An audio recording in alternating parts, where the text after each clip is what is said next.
At Northeast PA's Classic Rock 107. Have you heard this term yet?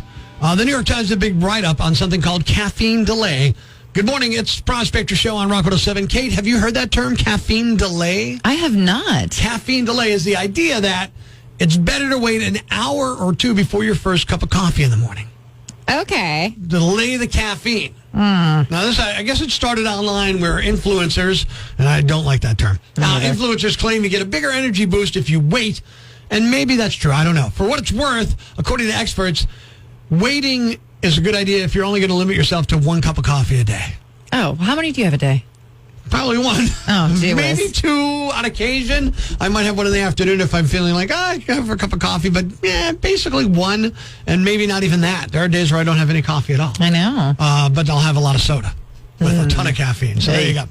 I don't know. I mean, the way caffeine supposedly works, and I say supposedly because I'm reading this from some scientific journal. I don't know this. It's not like knowledge on the top of the prospector brain, right? Caffeine binds to receptors in your brain, blocking a chemical that makes you drowsy. That's called andesine. That can't be right. Andesine is what it's called. Sorry, there you go. Andesine. So andesine levels are at their lowest right when you wake up, which would make sense. You're just getting up. You know what I mean? So there's a less of a block to it. So the immediate cup of coffee might not do as much to get you going throughout the whole day. Okay. But here's the caveat, Kate. Oh, boy. If you have more than one cup of coffee, who cares? Have at it as soon as you wake up. This is getting a little too scientific for me. No, wait. So in other words, if you're only going to have one cup of coffee, it's probably better to delay that. Just for wait a little bit. So it'll have a more of effect of waking you up. I got you. As opposed to, like, here's a perfect example. This morning, I woke up, had a cup of coffee. And I milk my coffee, so I finished it like 2 minutes ago. From like basically 3:30 a.m. till like almost 6 a.m., right? Mm-hmm.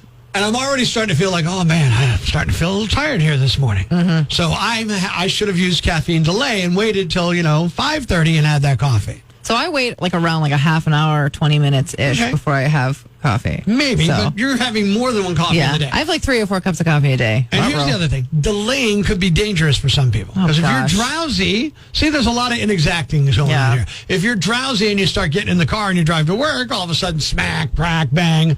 So maybe have that coffee right before you jump in the car. I don't know. Have it while you're driving? I do that. Do you? Mm-hmm. I guess, is that distracted driving now? Now we're getting into a whole other different purview of things. Here's what I would say. Have your coffee whenever you want. There you go. Science be damned. Breaking the news that's already broken. It's time for Prospector's Briefs on Rock 107.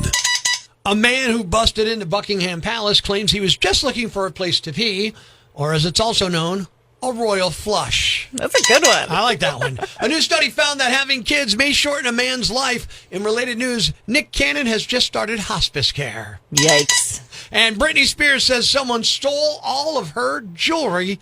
Based on recent Instagram posts, the same could be said about her clothing. I love her. Prospector ruins everything, even the news. Tune in Monday for Prospector's Briefs on Rock 107.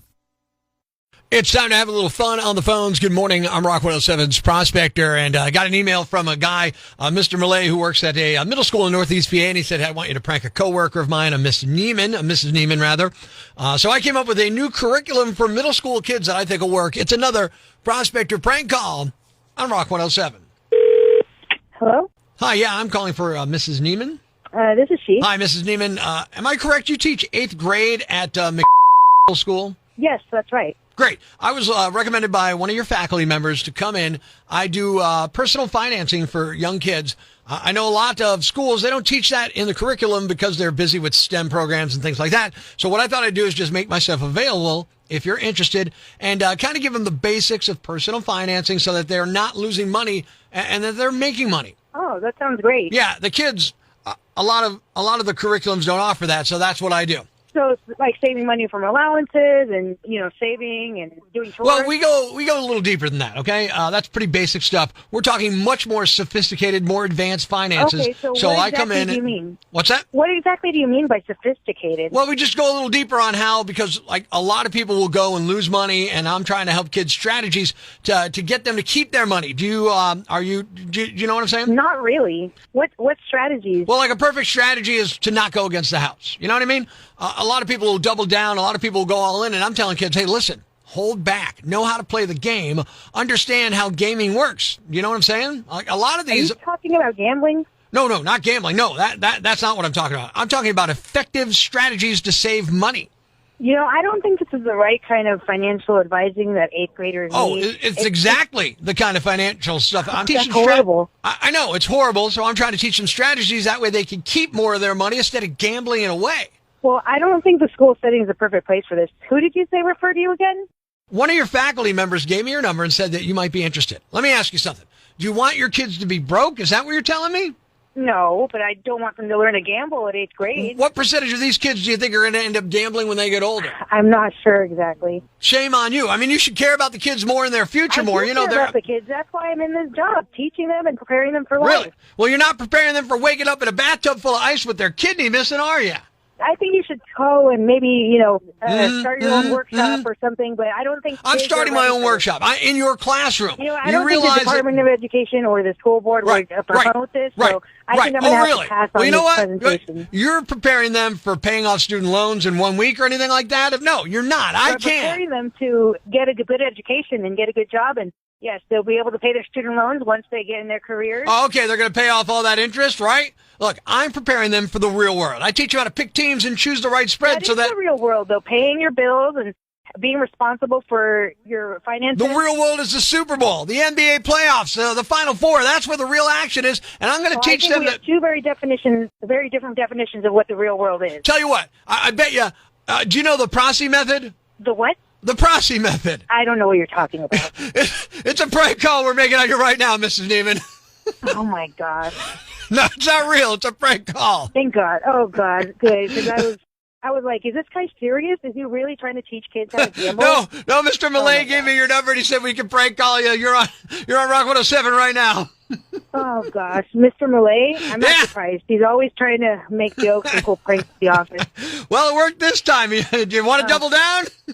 No, thanks. I'm good. 9 to 5, no repeat workday at Rock 107. Good morning. I'm Rock 107's Prospector. And Kate, who's already giggling, what are you excited about here? We are doing an Oreo taste test, but not just any Oreos, Sour Patch Kid flavored Oreos. I am more than a little nervous about this. So you know that Prospector is texture adverse with food, has a difficult time with new foods. So I brought in Sour Patch Kids Oreos. Which, have you opened them? Because I smell fruit. Like once, yeah. Really? I opened them once. It's They're lingering. very fragrant. Fragrant, excuse me. But here's... Oh, wait, we're talking about Oreo. With the Oreo cookie, licking up the creamy middle like she did when she was little. It's hard to I love Oreos. I'm a big fan. Thin mint Oreos, regular mint Oreos, and my favorite are golden Oreos. I've had some of the other flavors, like there's a chocolate peanut butter pie Oreo. I've had that, all that kind of stuff. And what I like about Oreos, what makes me willing to try so many flavors of Oreos is that texturally, they're identical. It's cookie, it's cream, it's cookie. My brain can process all this, and it's fine.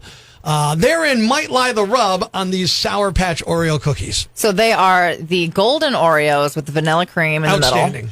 And then they have, quote unquote, colorful inclusions on the inside, which are the Sour Patch Kids. That's the problem. Right there. That's going to be the issue for me, is the colorful inclusions. Now, to prepare for the possibility of me trying something new, I have brought in a bottle of water to rinse my mouth out afterwards. I have brought in Nutter Butters to fill my mouth with wonderful flavors I know I like afterwards. And napkins, tissues. Just in case. Napkins. What are these? Paper towels. Yeah, just because it might need to come out of my mouth very, very quickly. Now, describe what they taste like. First of all, what do Sour Patches taste like? Because it says sour, and I don't like sour. So I really like Sour Patch Kids because they're kind of like crystally. Mm-hmm. So they're immediately like a fruity, sour thing, and then they turn into something sweet towards the end, which I've always really enjoyed. My mom likes them, so I like them. Crystally is not a good description on anything I'm putting in my mouth. I like the texture of the Sour Patch Kids because like they're kind of sandy. Like, wow, like sometimes you get a toothpaste that has those little flakes in it? Yeah. That's no good for me either. I hate that kind of stuff. So this is already trying to be problematic. They're very fragrant. I'm very proud of you. Just give them a whiff. What are you proud of? I haven't done anything yet. Give them a whiff. Hang on a second. I'm going to pull a... Yeah, smell it. Smell the whole box. The cookies have flakes in the cookies. Yeah, I neglected to mention Oh, that. my God. Oh.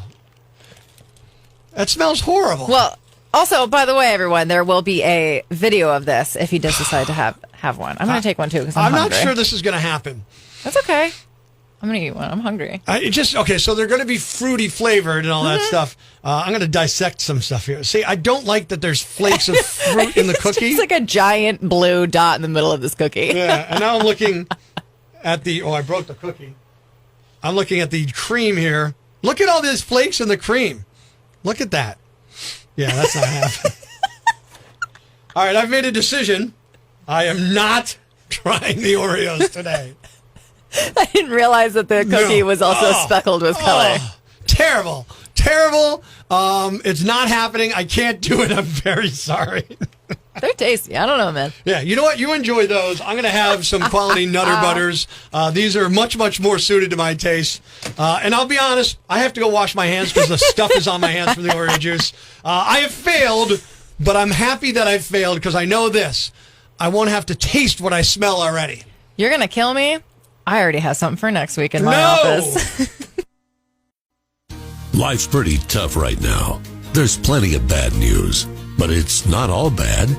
It's time for the brighter side of Prospector on Rock 107. You've seen those little libraries. Kate, you've seen those little libraries? Yeah, I think they're so cute. Yeah, there's one like on Morrell Street in Scranton, above Parkview Gardens. There's tons all over. A guy in England is in the news because he installed a free little library outside of his house, but for DVDs instead of books. That's amazing. Yeah, it's really cool. And here's what he did, which I think is awesome. He made it look like a tiny Blockbuster store. Oh, incredible. Popcorn, other snacks in addition to the movies. It even has a Be Kind Rewind sticker, even though that doesn't apply to DVDs in there. That's cool, and a little pop-up, light-up Blockbuster sign. Thanks. We needed that. The brighter side of Prospector on Rock 107.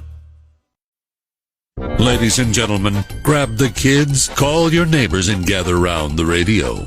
It's now time to announce the winner of Prospector's Jam Bag of the Day, as decided by you at rock107.com. We uncover the most baffling, ridiculous, pathetic, cockeyed, laughable, preposterous blunders in the world of misdeeds. Nominee number 1. I get why parents here would be upset. A mom went looking for legal advice on Reddit after she found out a daycare employee put ankle weights on her 2-year-old son to slow him down. I mean, yeah, I guess it's funny, but it's not. I mean, come on. She found out because she showed up early last Friday to pick him up, and an employee claimed they used those to protect the other kids. He's a little bigger than some of these other kids. He's never hurt a kid. He's never been aggressive. They claimed it was no big deal and said they'd done it once before with another big kid, but child development experts have weighed in the comments and said it's definitely not okay to use those kind of ankle weights on a toddler. She's just making the baby super strong. That's right. Yeah, it's like a little resistance training. They said they should immediately file a complaint with the Department of Children and Family Services. The mom's also considering a lawsuit in the case. Nominee number 2. I can't decide if this should be considered a modern American wedding or a throwback to the 1800s. Maybe it's both. There was a wedding reception in Indiana where a scuffle broke out, and it culminated in the groom firing a gun and shooting a guest in the hand. That's just, come on. Yeah, this isn't good. Indiana State Police responded to a 911 call about a possible drunken shooting at a wedding reception.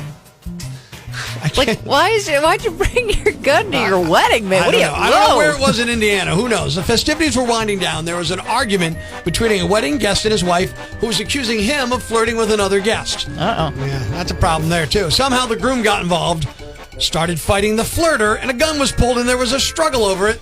The gun fired, hitting yet another male guest in the hand. That's aggressive. The groom denies he intentionally pulled the trigger. He told police the gun just went off during the rustle and bustle. Sure. Yeah, it's possible. Both the groom and the flirty man were arrested. Both were charged with battery and criminal recklessness with a deadly weapon. It does sound like the man who was shot in the hand is going to be okay. All right, well, good. Except now when he waves, it whistles. Ah! And the winner is the groom who shot a wedding guest in the hand. What the hell were you thinking? You're the Yam Bag of the Day. We'll move on to Friday's Yam Bag of the Week competition. Keep it here for all the nominees for Prospector's Yam Bag of the Week, Friday morning on Rock 107. Thanks for listening to Prospector's Prime Cuts podcast. Be sure to catch us live weekdays from 5:30 to 10 a.m. on Rock 107 or online at rock107.com or the Rock 107 app.